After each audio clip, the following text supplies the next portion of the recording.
President Trump, are you going to testify? Yes.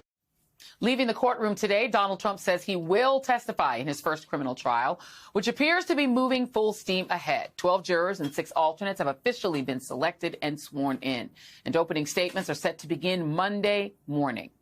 But we did not get here without some intense and at times emotional moments inside the courtroom. To quote my colleague, the great Lisa Rubin, if today's jury selection had a theme song, it would be Under Pressure. This morning, 3 prospective jurors, all of whom are women, expressed concerns about their inability to serve due to their fears surrounding the case. The first juror was dismissed after saying she has really bad anxiety and wouldn't be able to be completely here and fair, adding, "People have found out where I am." Another broke down crying while she was being questioned, saying, "I have to be honest. I feel so nervous and anxious right now." A third juror was excused after saying she felt anxiety and self-doubt, her voice audibly cracking while answering questions. All of this underscores the unique challenge the jurors in this trial face, a trial that at times has felt more like that of a mob boss than that of a former president. Today, for example, Trump's attorneys once again asked for the name of the first witness, which the DA's office has refused to share with the defense, due to the fact that Trump has been posting about everyone and anyone involved in the case on social media, including the judge and his family. The DA's office responded that they will give the name on Sunday, and quote, "If that should be tweeted, that'll be the last time we provide that courtesy." And who could blame them? I mean, we are talking about someone who has multiple times compared himself favorably to America's most infamous mobster, Al Capone. I've been indicted more than Alphonse Capone, Mr. President. Do you know who that is? Even the president just said, "I do." Scarface, Al Capone. If he had dinner with you and he didn't like the smile in your face, he thought you were mocking him by smiling, you would be dead before you got home and said hello to your wife. Joining me now is Lisa Rubin, MSNBC legal correspondent, and Harry Litman, former U.S. attorney. Lisa, I mean, Donald Trump saying if Al Capone didn't like you, you'd be dead before you made it home. That's how he talks. Talk about the spectacle of potential jurors, including women who are nervous and know that their names could get out, having to sit before him today and potentially be on this jury. Joy, I was most struck by the second of the 3 jurors that you were talking about, because that prospective juror, during answering the jury questionnaire, revealed that she had 2 relationships that might be potentially of interest to the former president. First, her father is lifelong friends with another American politician who is infamously a nemesis of the former president.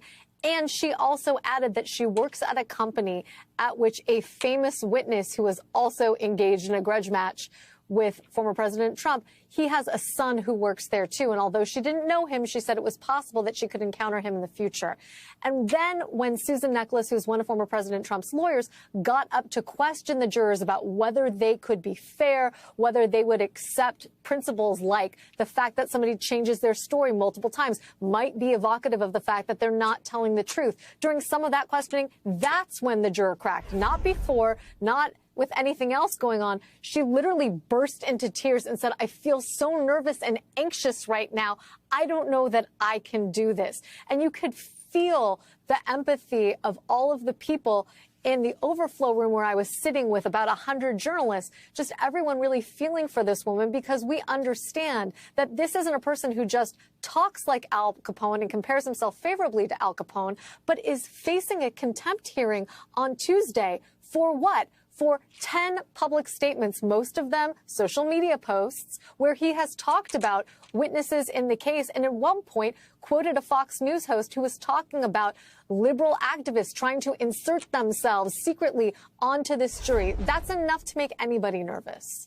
And there's also the issue of sexual assault, which came up in the case. Talk a little bit about that, because this involves what Stormy Daniels will ultimately testify to and whether jurors had essentially would not be able to be objective based on that issue. there is a prospective juror who talked about having been a victim of sexual assault not once, but twice. And she was asked again by Susan Necheles, one of Trump's lawyers, whether that would be a problem for her, given some of the accusations against former President Trump. At that point, she said, these are accusations that are entirely outside the case. And you could hear some of the journalists in the room gasp because, as you just noted, Stormy Daniels has recently characterized the relationship that she had with former President Trump as something other than perfectly consensual. And so you can tell now that that's going to be a disputed issue in the case. Whether or not they had a relationship is one contested fact, right? Because President Trump is going to maintain he never was engaged in any sexual affairs of any kind with Stormy Daniels or Karen McDougal, the Playboy model, who received a settlement from the National Enquirer on his behalf. But more than that, even if the jurors are inclined to believe there was something going on, Stormy Daniels has indicated that she intends to tell her truth, which is that that relationship between them wasn't one she entered willingly. And I have the feeling that that is going to be a big theme here, as it has been in the E. Jean Carroll case.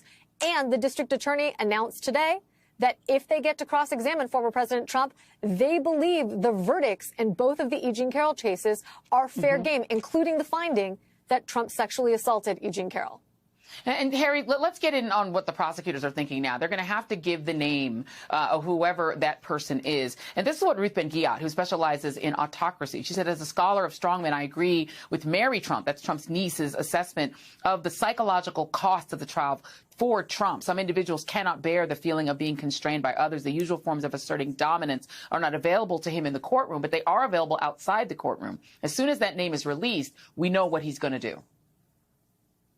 So a few things. First, their non-release of it, Joy, it's not a small point. You can guarantee that the two Trump lawyers are going to have a hellish weekend. It's one thing to prepare solidly to cross-examine someone you know who it will be. That it could be anyone at all. That's a serious sort of sanction for his misbehavior. But second, yes, it is exactly as you say. There's been, on the one hand, Judge Merchan made quick work of things, Justice Merchan, but yet there are these eruptions of kind of chaos and stress, and we have almost a tale of two trials. And as it goes forward, those will be the sort of high points that people remember, and this trial could be really freighted going forward, or it could stay smooth. It's been two different kinds of weeks, it seems to me.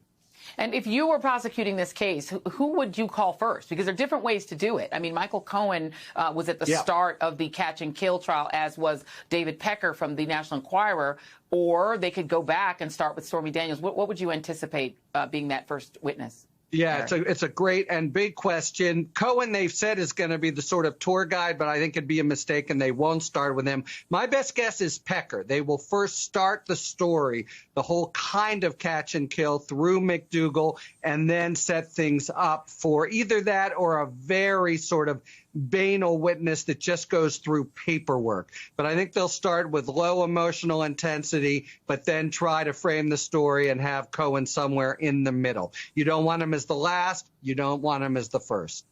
And give us a sense of what we should expect to see, Lisa, on Monday morning at 9:30 sharp a.m. Well, at 9:30 sharp, Joy, we're going to have a little bit of judicial housekeeping. Justice Merchan is going to tell us what the permissible scope is going to be of that cross-examination about Trump's prior misconduct and unlawful acts. But after that, we're going to get straight to opening statements from the DA's office and then, in turn, from Trump's lawyers. And I don't expect that that will take more than an hour and change on either side. And then, as Harry said and previewed, we'll get to the first witness. And my prediction is that first witness is going to be David Pecker. And that's because the very first event in this indictment, if you're going chronologically, is a 2015 meeting at Trump Tower between Cohen, Pecker, and a person that our own Tom Winter reported in 2018 was none other than Donald Trump. Putting Trump in the room at the beginning of the scheme is critical, and not having Michael Cohen do it is even more critical. Lisa Rubin, Harry Litman, thank you, and I expect to see you don't make a lot of plans for the next 6 weeks. And we begin tonight with our new reality as a country and in the media as our first ever criminal trial of a former U.S. president is slated to get underway bright and early Monday morning in the state of New York versus Donald Trump. The jury of 12 plus 6 alternates was sworn in this afternoon, much more quickly than almost anyone expected. But the reality that we're now faced with is that my industry, the media, which has struggled with how to cover a former president who fomented an actual insurrection and is running for president again, now has to figure out how to cover the absolute spectacle of him being on trial. The historic undertaking is understandably attracting a global media presence, which, of course, is what Trump wants and thrives on. Expect him to use the media packed outside the courtroom to do his Trump show every day of the trial. But the crush of media gathered in Manhattan is far outpacing the population of what Donald Trump also wanted to see. He had called for a massive outpouring of his supporters to rise up while he's stuck in the courtroom. But the designated protest area across the street that he wanted to be filled with his fans has been anything but. Only a few dozen people showed up earlier in the week, vastly outnumbered by the crush of reporters. But the designated protest area is a space for anyone who wants to make a point, whatever that point may be, with a massive throng of cameras and reporters from around the world just across the street. That is what happened today, minutes after the full jury was impaneled inside the courthouse. Now, I should warn you, the following image is graphic. It shows a man who set himself on fire in that designated protest area. The man was taken to a hospital. He is alive and in critical condition. Police have identified him as Maxwell Azzarello of St. Augustine, Florida. He had arrived in New York sometime earlier in the week. 3 law enforcement officers told NBC News that he may have posted his intention to set himself on fire in advance on his Substack. And while the investigation is ongoing, it definitely raises concerns, not just about the security and safety of those involved with the trial itself. It raises that other point that I mentioned about what the spectacle of the Trump trial of the 21st century might attract over the next several weeks, and the question of why a young man would self-immolate in the park. We do not believe he is, this was targeting any particular person or any particular group. We just, right now, label it as a sort of a conspiracy theorist. Joining me now is NBC News correspondent Yasmin Vasuvian, who witnessed the self-immolation in the park in front of that courtroom, in front of that courthouse. Jim Kavanaugh, retired ATF special agent in charge and MSNBC contributor, and Michael Beschloss, NBC News presidential historian and friend of the show. Yasmin Vasuvian, I do want to start with you. Tell us about that moment. You were there and witnessed it live. It was an unbelievable joy moment to see, I got to say. I was on the air live with Chris Jensen earlier on in the day. There was history in the making, right? This was the first jury ever seated for this historic trial in which we will all be watching very closely over the next 6 weeks. And then I heard a scream out of my right ear in which someone said he is setting himself on fire. And I turned to my right, just off camera, and about 50 feet in front of me, Joy, really half a block, half a New York City block, I see a large plume of fire, about 20 to 25 feet high. And I got to say, in my head, I thought for a moment, okay, that is an area that is cordoned off for protesters. I've seen protesters there back in April when the former president was first arraigned. There were protesters there on Monday as well. That number has gone down every single day since then. And so I thought someone set off a fire. And then I looked more closely as I was speaking live with Chris, and I saw the outline of an individual's body. And I thought to myself, that is a human being. They have set themselves on fire, Joy. And his hands were raised in the air as he was standing there, arms wide open. And he burned for 2 minutes. It seemed like a lifetime, but it was 2 to 3 minutes. And then collapsing to the ground as security personnel, members of the FDNY, members of NYPD showed up and were able to put out that fire. And I got to say, Joy, what I saw with my own eyes and what his body had gone through at that moment is unexplainable. And his body then shook, and EMT showed up. They put him on a stretcher, and they carried him out. When he lit himself on fire, Joy, I was told by another person, another witness that saw this all go down, that he initially had knelt down, and we learned this from officers as well during the press conference. He had reached into his backpack and he had thrown up into the air a ton of papers. Then he had doused himself in fluid, in lighter fluid of some sort. He had used a lighter then to light himself on fire. On those papers were wide-ranging conspiracy theories. Honestly, none of it made sense. It was all nonsensical. It was political. Some of it was about the mob. Some of it was about various universities here in New York, as well as throughout the country. They were wide-ranging conspiracy theories. Whether or not that is what motivated this individual to do that, we don't know. But it was a shocking moment, juxtaposing that to what we were also reporting on at that very moment, which was impaneling a jury to sit and decide the fate of the ex-president of the United States. It was an incredible moment to see as a journalist and as a citizen here in New York. It's something that you imagine seeing in a war zone. I've reported in war zones before, but you would never imagine seeing in downtown Manhattan, in my hometown, when they're to report on the former president of the United States. Yeah, I mean, and Jim Kavanaugh, I mean, just to listen to Yasmin explain that, it's harrowing because even that type of protest is not a protest that is typical in the United States. I mean, we did see it with the young man who protested. There was a Free Palestine protester. He was a military veteran, lit himself on fire. That was a rare kind of Western version of this. These are protests that, you know, during the Vietnam War, we would see Tibetan monks do. You know, this was that kind of a protest. So it's very unusual in Western society for someone to do that. And it also doesn't appear to be related to this trial.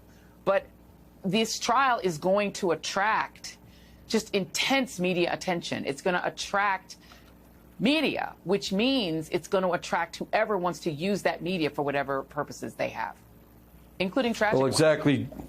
Exactly, Joy. Well, first, let me say, you know, what great reporting here. I mean, you're at the spot of a big event, a trial of a former president, and you witness you know, a horrible suicide, a violent death. That's what this is. That's what Yasmin witnessed and described for us. And this is why we have a free press. And I think Michael can elaborate on that for us deeply. But this is why we have a free society, because we can have correspondents that can report actually what is actually going on, because we can't all be there.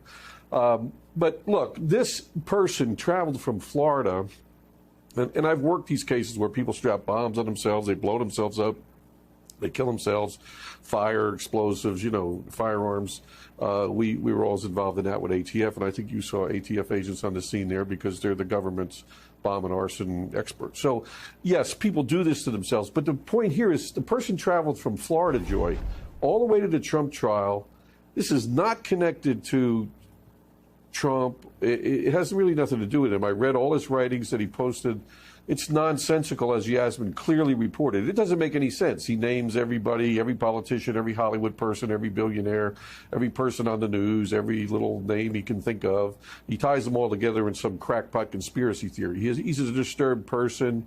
It doesn't make any sense.